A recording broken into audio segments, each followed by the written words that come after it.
जयंती मना रहे हैं। गोस्वामी तुलसीदास का आविर्भाव जिस समय हमारे देश में हुआ, उस समय देश की अत्यंत चिंताजनक स्थिति। हमारे देश में हिंदू और मुसलमान आपस में लड़ रहे थे, झगड़ रहे थे, आपसी वैमनस्य पराकाष्ठा पर पहुंचा हुआ था। एक दूसरे को नीचा दिखाने में लोग लगे थे। मुसलमानों के मस्जिद हिंदू को दिया करते थे और हिंदुओं के देवालय मुसलमान को दिया करते थे। ऐसी परिस्थिति में गोस्वामी तुलसीदास का आगमन हुआ। कबीर, तुलसी, रैदास आदि भक्तिकारी महाकवियों का, महान भक्तों का आविर्भाव हुआ।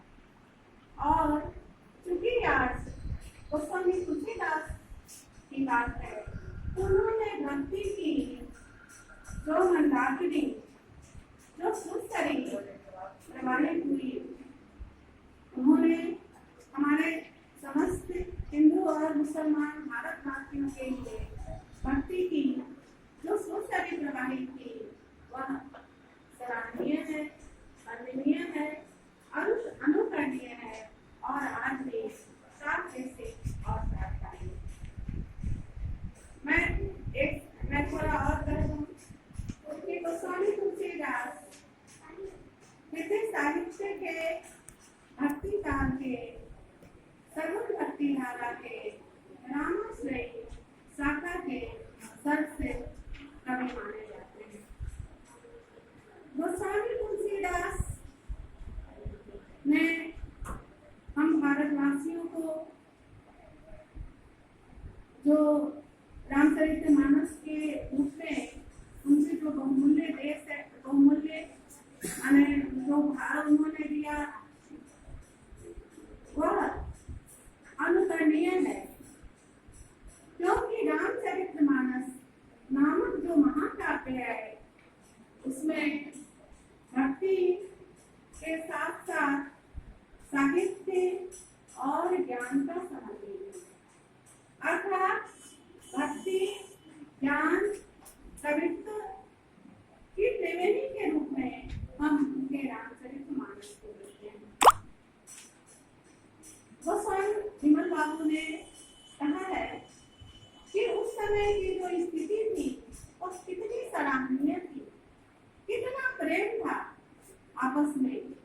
अपने पराये का भेदभाव क्या होता है यह लोग नहीं मानते। अर्थात पूरी दुनिया के लोग, समस्त वस्तुओं के लोग वसुधैव कुटुंबकम रहा करते थे। यह जो उदार भावना थी, जो मनुष्य के मन में विद्यमान थी, जो उसे सही अर्थों में मानव बनाती थी, वह देखने और समझने की बात है।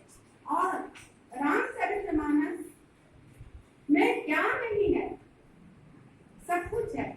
किसके साथ हमारा कैसा व्यवहार होना चाहिए, अर्थात वह समन्वयात्मक महाकाव्य।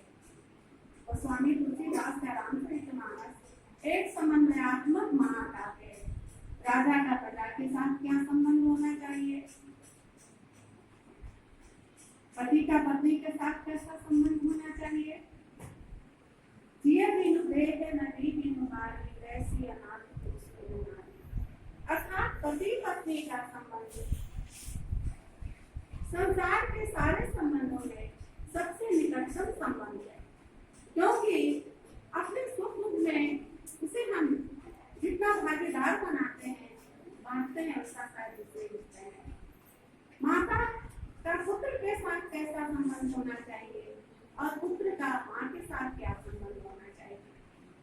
एक राजा का चरित्र कैसा होना चाहिए। राजा को हमेशा प्रजा का हित सोचना चाहिए और प्रजा के हित में ही काम करना चाहिए। श्री रामचंद्र जी ने परिवार के हित में अपने जीवन के समस्त सुखों का परित्याग किया। राजा दशरथ, विमल बाबू ने भी बिल्कुल सही कहा कि राजा दशरथ अपने ज्येष्ठ पुत्र श्री रामचंद्र जी को जब राजगद्दी पर बैठाना चाहते हैं, उस समय उनके मन में कैसा हर्ष रहा होगा, कितनी प्रसन्नता रही होगी, कितना आनंद, कितने सपने उन्होंने सजे होंगे उस दिन के लिए। परंतु एक पिता होकर के अचानक निर्णय बदलना पड़ता है, और यह कितना मुश्किल निर्णय था उनके लिए कि घर होकर के उन्हें वनवास की आज्ञा देना।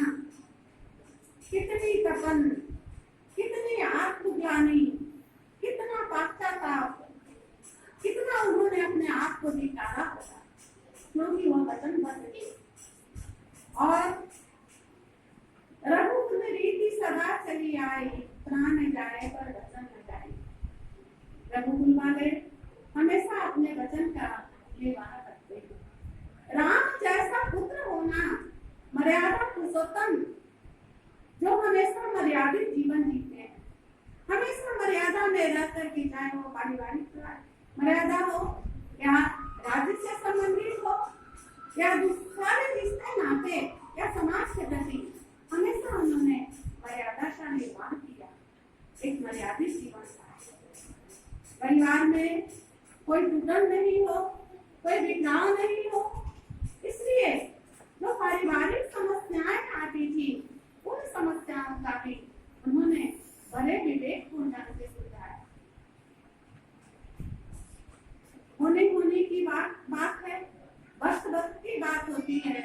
कभी कभी जिसे हम सबसे ज्यादा स्नेह देते हैं, जिसे सबसे ज्यादा प्यार करते हैं, जिसे अपने प्राणों की नाई संभाल करके, आपकी पत्नी की नाई संभाल करके रखते हैं, उसकी भी समय के अनुसार उसकी भी बुद्धि विपरीत हो जाती है। क्योंकि जो राम को इतना स्नेह देती थी और दासी के कहने से, उसकी मंत्रणा से उन्होंने राम को वनवास की अनुमति दे दी। और राम जैसा पुत्र, उसने सहर्ष उसका पालन किया। उनके मन में न तो क्रोध था, न मां के प्रति घृणा की भाव थी।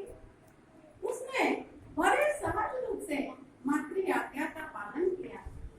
और जब वनवास में वो चित्रकूट में थे, उस समय जब अयोध्या की जनता श्री राम जी से मिलने जाती है, तो माता कैकेयी भी जाती है, और उनकी विनम्रता देखो, उनकी सहिष्णुता देखो, उनके मन की उदारता को देखो। उन्होंने पहले भी माता का ही चरण स्पर्श किया।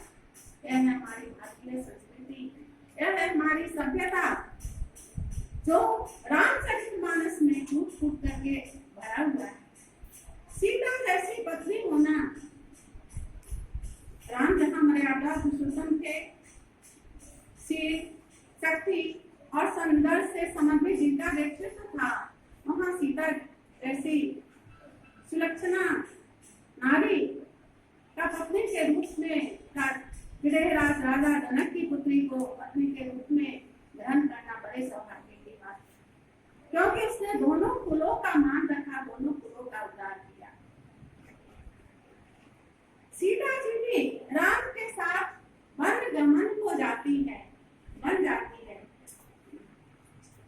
सीता जी सिया नदी पर अग्नि कठोरा, ऐसे सुकुमार थी सीता जी, जिसका जन्म राजघराने में, जिसका पालन पोषण हुआ और राजघराने की जो बहू बन करके गई, जिसने कठोर जमीन पर जल्दी पैर नहीं रखा, वह भी अपने पति के साथ सहर्ष गमन को तैयार है और वहां की सारी विपत्तियों को स्वीकार करती है, प्रसन्न मुद्रा में रखती है। यह एक पत्नी का धर्म है। लेकिन ऐसा नहीं कि सीता को तो इतना था कि राम के साथ रहने का सौभाग्य प्राप्त हुआ, लेकिन उर्मिला जो लक्ष्मण की पत्नी थी, इसकी स्थिति सोचने की है। भरत की पत्नी मांडवी, भरत अयोध्या पत्नी से मिलन है, अर्थात चारों बहनों का त्याग, उनकी तपस्या, उनका धैर्य, उनका पतिव्रत धर्म और परिवार को बचाकर जोड़कर रखने की जो उनकी अद्भुत क्षमता थी, और वास्तव में सराहनीय है। केवट की मित्रता, प्रेम भाव, सुग्रीव का मैत्री भाव, यह सब कैसे मित्र का मित्र के साथ संबंध होना चाहिए। जैन मित्र दुख हो अधिकारी तिनि विलोकत पातक बानी। राम ने भी विभीषण से मित्रता निभाई, सुग्रीव से मित्रता का निर्वाह किया, केवट से मित्रता का निर्वाह किया। वहां जाति आगे नहीं आया, राक्षस कुल का है वह आगे नहीं आया, बल्कि सबको उन्होंने समभाव से ग्रहण किया। और यह जो उनकी ग्रहण करने की क्षमता थी, यह जो उनकी कला थी, वह सराहनीय थी। सबको समेट करके लेके चलना, यही मानवता है और यही मनुष्य को महामानव बनाता है। रावण, विमल बाबू ने कहा, रावण के द्वारा विभीषण त्यागने की बात। रावण जब ही विभीषण त्यागा, भयहु विभव बिनु तभी अभागा। रावण ने विभीषण जैसे भाई को लात मार दिया, उसका त्याग कर दिया। उसी दिन से वह श्रीहीन, कांतिहीन हो गया और वास्तव में अभागा था किसने? विभीषण जैसे भाई का त्याग किया। यहाँ सोचने की बात है, विभीषण को लोग अलग एक ही चीज को लेकर के, एक ही बात को लेकर लोगों की अलग अलग मान्यताएं थी। रावण ने विभीषण को भाई राजद्रोही बताया, भ्रातृद्रोही बताया, लोगों ने कहा, लेकिन विभीषण श्री रामचंद्र जी के भक्त थे, परंतु उन्होंने कभी भी उस त्याग का, भाई के द्वारा ठुकराए जाने का कहीं जिक्र नहीं किया। यह उनकी महानता थी। राक्षस कुल में रह करके थी, उसमें मानवीय गुण, मानवीय संवेदना थी और कैसे रिश्ते का निर्वाह किया जाता था, उसकी लाज उसने रखी। इस तरह हम लोग देखते हैं कि गोस्वामी तुलसीदास ने जितनी भी पुस्तकें लिखी वह सभी पढ़ने योग्य है और सबसे शिक्षा ग्रहण करने की बात है। रामचरितमानस चाहे जो भी हो, एक बार जरूर उसका अध्ययन करें और उसमें जो आप देखें उसे समेटे, उसे सहेजे, उसे समझे, अपने मनोमस्तिष्क में उससे दिखाए। आज इसकी जबरदस्त कमी हमारे समाज में हो गई है। आज छोटी छोटी बातों पर रिश्ते टूट रहे हैं, बिखर रहे हैं, हमारा संबंध किसी से सही नहीं रह पाता है। इसके पीछे हमारी जो दिन प्रतिदिन बढ़ती स्वार्थ लिप्सा, मनोमालिन्य, छोटी छोटी बातों को भी हम तूल देते रहते हैं, तिल का तार बनाते रहते हैं और छोटी छोटी बातों के, अरे जीवन तो क्षणभंगुर है, 2 दिन का जीवन है, 2 दिन के लिए हम आए हैं, क्षमाशील बनो, उदार बनो, किसी की बात को मन में ज्यादा मत ग्रहण करो, मत बैठाओ, हमेशा उदासीन रहो, क्षमाशील रहो, गलतियों को नजरअंदाज करो, तभी तुम जी पाओगे। और वह सब तुम्हें रामचरितमानस से ही मिल सकता है। इसे ग्रहण करने की, पढ़ने की आवश्यकता है। बहुत बहुत धन्यवाद सबको।